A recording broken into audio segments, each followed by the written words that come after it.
Hi everyone. To get started, we're going to begin with some very basic definitions. We'll look at defining phenomenology by asking, what is it?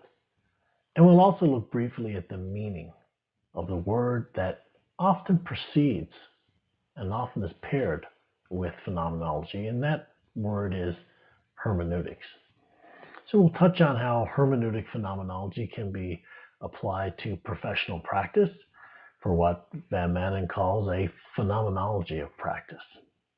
The goal here is to help set you up on your reading in the first part of the course, understanding phenomenology, which can be a deep and somewhat intimidating topic. But the understanding comes over time. It's important to really realize that early. So it's through reading and immersing yourself in the literature that you become more familiar with phenomenology and its approaches. Phenomenology has its roots in philosophy, and it's often the philosophical writing that people find daunting. With that being said, you do not have to be a philosopher to take up phenomenological research. But it is helpful to be familiar with the work of those that provide the foundation for phenomenological thinking.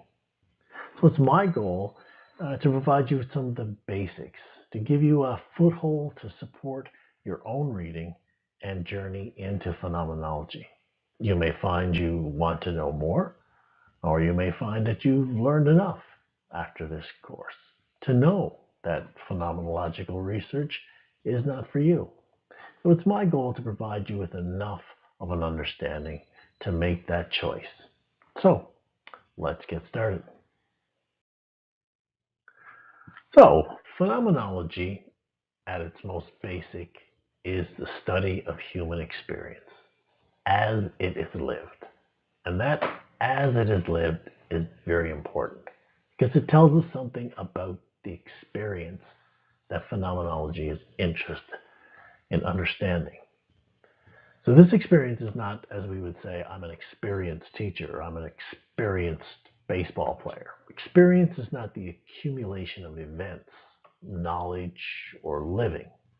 In this case, it's something that happens to us, something that we undergo. The phenomena in phenomenology are the ways we find ourselves being in relation to the world through our day to day living. Mark Vagel says the primary purpose of phenomenology as a research methodology stems from its philosophical roots, and it is a study of what it is like to find ourselves being in relation with others. For example, a teacher with a student, nurse with a patient, therapist with a client, or how we are in relation with other things. For example, a good book, some bad news, a child on a playground, our favorite activity. Maybe it's an anxiety. Phenomenology as a philosophical movement was initiated by Edmund Husserl in the early 20th century, and it continued later by Husserl's student Martin Heidegger into the later decades of the 20th century. And it was really a response, Edmund Husserl's response to the mind body or mind world split that resulted in a dualism. And this dualism that split the mind from the world dominated Western thinking for hundreds of years. So you may say, well, where did this split come from? People separated out from their environments, from their social world to understand that world. Well, it really came from Rene Descartes. And if you know anything about him, you'll probably know this line, I think, therefore I am. And Descartes signaled in saying that meaning was created in the mind, separate from the outside world, the natural world, the social world, and even the human body. Phenomenology, as Husserl conceived it, challenged this by taking another approach to understanding human experience. And for a long time, the preferred method to understand the world was through detached observation, scientific method, controlled experiment, mathematical and quantitative measurement. And this was also the case when the subjects under study were people, not just objects or natural phenomena, but people. And it is the case when the subject was human culture, society, social structures, human behavior, psychology, children, patients, young people, old people, the mentally ill. That detached observation, the scientific method, was the preferred way to study human beings. And this resulted in a very narrow way to describe human beings and human experience.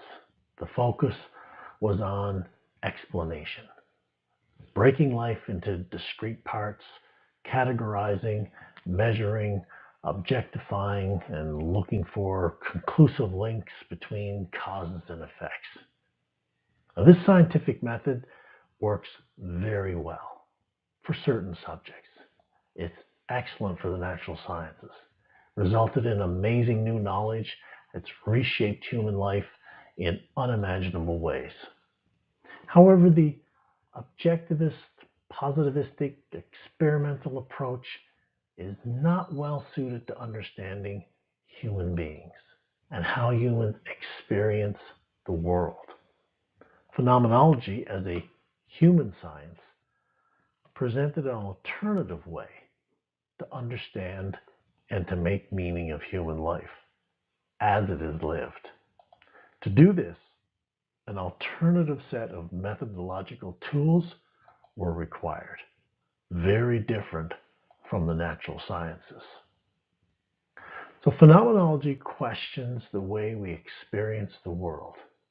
It is concerned with people, with human being, in a way that regards each person as unique. What Van Manen has called the theory of the unique. Phenomenology is not interested in the generalizable, repeatable findings so important in the natural sciences that lead to interventions and conclusions that apply to everyone. The approaches of experimental research found in the natural sciences are appropriate for asking certain kinds of questions. Phenomenology as a human science is appropriate for asking other kinds of questions. Questions that begin with the human life world, human experience as it is lived. Phenomenology asks, what is this or that kind of experience like? So as you're reading, you'll see the word phenomenology often paired with the word hermeneutics. So what is hermeneutics, as in hermeneutic phenomenology? Well, hermeneutics is the art and science of interpretation. Interpretation of the description of experience revealed by phenomenology. Phenomenology, remember we said, asks the question, what is it like to be in this or that experience? That requires description.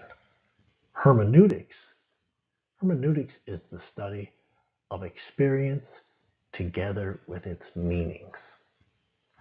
Mark Vagel credits Heidegger with bringing hermeneutics together with phenomenology by building on the work of his teacher, Edmund Husserl, and then, many would argue, surpassing him. Heidegger focused the emphasis of phenomenology on the phenomenal, or experiences, of how we find ourselves in the world.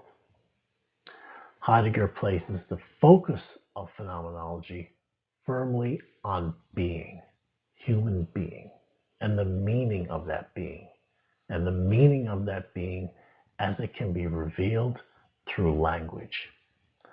Vagel argues that Heidegger's hermeneutical approach puts the focus on the preposition in, as in how experience comes into being, and in language, as humans relate with things and one another in the world. By placing in front of a phenomenon, no matter how grammatically strange it may seem, Weigel says this helps us to orient to being and how we find ourselves in the world. This is what he calls the ontological project of hermeneutic phenomenology. It's about ontology, and ontology means understanding how we are in the world. It may be in caring, in pain, in communication with another, in friendship, in trouble, in a classroom, in a hospital bed. But it could also be in a needle, in reading a book, in playing, in swimming, etc., etc. And now we'll take just a minute to look at this concept of phenomenology of practice. And it's Max van Manen's approach to applying phenomenological methods and a phenomenological way of being, and we'll talk a little bit about what that means, applying that to professional practice. Phenomenology is not simply another research method among others. Phenomenology calls for a sensitivity, an openness, and an empathetic, empathic orientation to the way we experience others, the way we know the world, and the way we live. Van Manen says it is in this way that research is a caring act to thoughtfully, tactfully inquire into human experience and come to know it more deeply.